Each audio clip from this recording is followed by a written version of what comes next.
Hey there, everyone, and welcome to another video. Today, I'm going to be discussing solar returns. I love solar returns, and all astrologers should love solar returns because such a big part of what we do with our fascination with the stars is analyze birthdays. However, it is a solar return that seems to be a astrological tool and technique that does seem to bring a little bit of confusion around how they work, what to do with them, and how to interpret them. So that's what I want to discuss today because I do have solar returns on my mind because it's my birthday in a couple of days. So I'm in that process of, it's the solstice has just happened. So the sun is turning anyway. I'm, just a post-solstice baby. So that turning of the sun has always felt quite significant to me. So I do have a particular curiosity around solar returns. And so I do want to try and give you some insight into how I look at them and help you demystify them just a touch. And I always like to celebrate my solar return with a little bit of a solar return sale. So if you hang around to the end of the video, I'd love to share with you a little promo code and you can get a little discount on a reading, which is something I love to do each year. Anyway, what is a solar return? It is basically when the sun, solar, returns to the exact degree and minute it held when you were born. Hence, a phrase we don't hear too often anymore, and the old phrase of many happy returns. And so that was just an old way of saying happy birthday. And so this is why I love solar returns so much, is because this solar return is so much your personal new year. So forget those January 1 things or, whatever it is that you tend to work your intentions around. There's so much astrological power and magic into the concept of a solar return, not just philosophically, but also from a technical perspective as well. And I want to share that with you a little bit. So as I said, it's when the sun returns to the exact same minute and the exact same degree, exact same zodiacal position as it was when you were born. And so because our Gregorian calendar 24-hour clock time doesn't operate the same as our planetary time, what you'll discover is that sometimes your solar return will happen the day before your actual birth date. Sometimes it's the day of, and then sometimes it's the day after. And that's just sort of, one of the quirks of the alignment of calendars and planetary time. And so this is why I think we can bring in a little bit of magic into our solar return charts. And this is a little bit of a harking back to the idea of secondary progressions. So if you are familiar with secondary progressions, even solar arc directions, which is a technique I don't adopt, it takes the day for a year ethos. So, the day that you were born equals a year. And the same as secondary progressions, annual perfections, it's like the year of life equals a house. So there's a lot of stretching of real time with this symbolic time. And so to bring in some magic into your solar return, you might like to think of perhaps some of the goals or some of the intentions or hopes or aspirations and the things you might want to achieve, maybe some of the things you want to clean away, leave behind in the year ahead. And you might want to pull in some of those ideas in those 24 hours after the solar return. So I hope that kind of makes sense in the sense that secondary progressions is a day for a year. So a day, 7 days after the birthday relates to your 7th year. So if we use that same idea and transpose it onto our solar return, then the day of the birthday, you want to be perhaps doing a little bit of something that relates to your goals. I'm going to give you an example. So I'm just coming out of a 10th house Jupiter perfection. On the day of my birthday, it was just the way that it fell and, the things I had to do. It was a day where I just smashed out so much work. I had to record videos for my Golden Circle Club because my birthday's at the end of the month. And so the end of the month is kind of, dealing with all of those things, which of course you are so welcome to join. I'll pop a link in the description below. So that's my astrology membership. So I was creating material for my monthly members, and then I was having to write horoscopes. It was just, all the sort of business things that relates to end of month. So I was just locked at my desk the entire day. And it feels like for the best part of this year, that's all I've been doing, which has been great. Don't get me wrong. But it's had, the way the year began is kind of the way it kind of continued. Now I'm moving into a new profession. So it's going to be 11th house year ruled by Mars. And unfortunately, this year has not seen great deal of dumbbells and barbells in my life, and I really miss them and I want them back. So somehow in my birthday, maybe I'll have to get up at the crack of dawn, whip out a quick workout. I don't know what I'm going to do, but I know the day before I am catching up with a friend, high 11th house, who also happens to have a whole lot of Mars in her chart. So we're going to go for a walk, do something active with a friend. So we can start to see that even not being particularly intentional about it, the themes of the year are automatically starting to sort of permeate. So I just wanted to give you that little bit of tidbit. I don't know if there's anything written in the ancient texts or any books that talk about that, but if there is something you want to achieve, maybe you have a savings goal, even if it's just $5, put it in a bank account that is outside of your general sort of spending account, and watch that grow. Maybe you want to pay off a credit card, just put a little chunk of money on there as a symbolic gesture of what you might like to achieve for the rest of the year. Maybe you want to lose some weight, or maybe you want to meet somebody, whatever the thing is, try and do that in the 24 hours that holds the zodiacal position of the sun. So that same degree is what you're aiming for. So that's just my little sidebar insight tip for you. Now, from a more kind of known technical astrological perspective, is the idea of the confusion that is held around: do you cast the solar return chart for your natal location?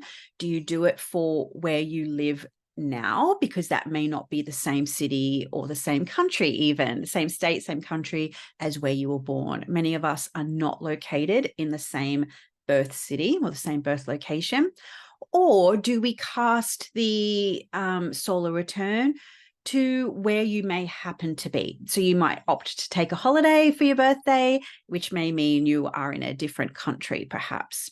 Now, to my mind and my experience, everything that we do as astrologers is based in or anchored from like the root chart, which is our natal chart. So my preference is to always cast the solar return chart from your natal location. You might want to, have a little sneak peek as where it might be if you are going on holiday, perhaps, or if you are no longer in your birth location. But keep in mind that's not going to change the transits. The transits of the day of your solar return are not going to change. All that may change, depending on the distance of longitudes and latitudes from your birthplace, is the orientation of those transits. Now, if I personally could relocate my chart and not have a Mercury-Neptune transit this year, I would do that, but there's no escaping that, unfortunately, because the way it plays out. So that's just something to keep in mind. Your solar return chart is not really going to change that much. All that's going to change primarily is, to some degree, the house positions of said transits of the year. Now, another question I get a lot is, do we read the solar return chart as a standalone chart, or do we sort of integrate it with the natal chart, which is, a very valid and excellent question, because it's what do we do with it now that we've got this, birthday or solar return chart? Now, I think there is some merit in looking at it as a standalone to get a bit of a vibe. What aspects are taking place? Is it Mercury, Neptune? Is it Mars, Uranus, which are the transits that are kind of peaking at the present time? So, that is going to be a factor. But really what you want to be looking for is, how does that relate to my natal chart? What houses will these transits take place in? Or do any of these particular planetary positions on the birthday, do they make tight aspects to perhaps personal planets or personal angles in the natal chart? And this is really, I think, where the solar return gold lies. Now, so there's a lot of data that gets, you're working with a lot of data, because it's, one chart, now it's two charts, and trying to make head nor tails of both of those. So I think there's a way that we can, we've got a bit large filter there, and what we want to do is start to narrow in that filter. And the way, I think, in my opinion, is such a great way of looking at the solar return is combining your annual perfection into the solar return. So I'm going to show you an example of that. Now I'm just going to share a chart with you here to give you an idea of how I combine these influences. So for those who, I'm sure many of you probably know, but I'm just a little bit of a Metallica fan, not much, just a bit. And so I've got the chart here of James Hetfield. That's the singer of Metallica, otherwise known as Papa Het, if you're not familiar with the band. Anyway, so that's his natal chart there. And what we want to analyze is a time when he moved into his third house perfection year. So this was the year of 2022. No, sorry, not 2022, 2002. So this was prior to him actually moving into what would have normally been a fourth house, but he was still in his third house perfection when all of the drama and what have you happened in that year. So what you want to start to think about, okay, so Jupiter is the main energy of the year in this chart for that period of time. So you really want to start thinking about, who is Jupiter? He's big, he's slow, he's benefic. He is a planet that does seek to bring solutions, opened perspectives, new insights, learning and discovery of some way, shape, or form. So that's the third house. There's no planets in there. Jupiter also rules the 12th house, which is, a tricky placement for anybody. It does bring its own, it does cast its own variety of shadows. And then, of course, Jupiter is natally in the fourth house in the sign of Aries. So we've got now we've painted a very broad brushstroke of some of the themes for, what's on the table for this person in this year. And so, we don't have the full picture, but we know, okay, there's third house experiences that are Jupiterian of nature that are also dealing with some 12th house things. And then, of course, they may be anchored from a fourth house situation. So what I'm going to do now is share with you the solar return for that year. And so what we now want to do, and that we've looked at the natal chart, is that now I've casted the solar return chart for the same location, and obviously the birth time is different, but the day is the same in this instance. So what we want to do is now look at Jupiter and analyze that planet in the solar return. So as you can see, it's just moved into Leo and into the 8th house. So now we can really start to pull those themes. Okay, 4th house, family, heritage, lineage, all of those type of, domestic private life living situation things. Yes, his IC is actually transpired in the 5th. So that's just a little bit of a technicality there, but still its 4th house is still very vital. And, the 3rd house is the energy of that year. And then, of course, we've got those 12th house situations involved as well. So the planet that's in focus is big, slow, perspective opening, all of those kind of keywords and concepts I've already shared. And those get transpired or transposed into the 8th house. Now, this Jupiter is also at 0, of Leo. So we know that Jupiter has just moved signs. It's moved from a position where it would have been angular and exalted into a position of the birth chart that is difficult. It's the 8th house. And Jupiter doesn't have, all that much dignity in the sign of Leo. Obviously, there's some minor dignities there, but what we actually see here in this situation is a dignity downgrade. And so what happened to James in this year is that it was his primary year of moving, dealing with demons pretty much, and having to go into rehab, having to go. Metallica went on a hiatus at that point of time, and to the point where the band themselves, the fans, everyone did not know if Metallica were even going to survive. Obviously, this is 21 years ago now, so obviously they're still going strong. But we can see just from looking at the solar return and the annual perfection Lord that for this year of life, James Hetfield was going through a period of solutions, reopened perspectives, a lot of personal growth and learning, which I think is something that emanates from the 3rd house a lot. But in order to get that, in order to go there, it was, opening up all of those 8th house can of worms and Pandora's boxes. Obviously, there's also a lot of sort of good energy in the 8th house for him, with a sun in its rulership and having a benefic there too. Obviously, there's a few considerations with Venus in that position, but for the most part, it's not the worst 8th house configuration that we can see.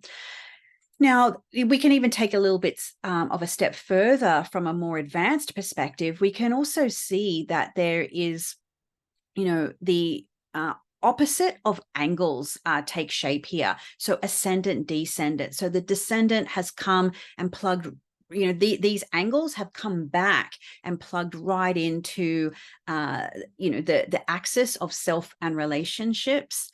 And plugged into those nodes as well. So that's going to be a very dynamic year for relationships, not only his relationships with the band, but also his personal ones too, because this all emanated from his wife at the time. They've since divorced, basically move out, get sorted, I'm done with this behavior. So if you've ever watched the Some Kind of Monster documentary, which I think was released the following year in 2003, you can actually go on a journey of this process that James Hetfield himself went through, and of course all of the relationships in his life went through as a result. So I do hope that that's helped you give some tips and tricks on how to approach a solar return, combining annual perfections and moving through to get some interpretations of what you could experience in a particular year. So I'm going to leave it there. There's so many things I could talk about with solar returns, but I don't want to make this video too technical or too complicated. I'd love to hear some of your solar returns experiences in the comments below. Has that helped you? Has that opened up a whole lot more questions? Pop those in the comments too. I'd love to help you answer those and get a little bit more of an understanding of how solar returns work. And of course, if you would like me to more deeply explore your solar return, because it's my birthday, I'm going to offer you a discount on my readings, just be for 1 week only. So the code will be active until July 1, and that code will be SOLAR20. So SOLAR and just 20. Pop that in the little thingy, the discount code thingy on the website, and that will give you 20% off. So obviously, if you're in the US or even in the UK, the exchange rates are very much on your side. So that's going to make being able to access a reading really, really affordable. So there's solar returns for you. So I hope that's helped. Please, if you're not already, please consider subscribing to my channel. That would be really awesome. And of course, the golden circle is the place to be if you want to learn more astrology as the astrology happens. It is like a membership community. There's a lot of videos, resources, and you'll learn a ton. So if you're an astrology student and you would like to supercharge your learning and get into the language and the experience of astrology with others as well, I'd love to have you there. It's my little sort of astrology incubator. So that's my solar return video for you. I'll leave it here for now, and please feel free to leave me a comment and I'd love to answer them for you. And remember that code at my website, which is cassandratyndall.com. You go to the consultations tab, select the consult that you want. The code will be available for the natal chart and the annual update. So 2 readings there, the code will be active for. And if you don't really want a reading, that code will also be active for all of my classes that are downloadable on the website. So there are webinars on annual perfections, secondary progressions. And so if you need to update a few of the technical techniques that are involved with solar returns, you can learn about those there with just a little discount on the price there too. So until next time, I hope you have a really great rest of the solstice weekend and Cancer season as well. Obviously, it's my favorite season too, and I'm not biased. Until next time, I'll see you then.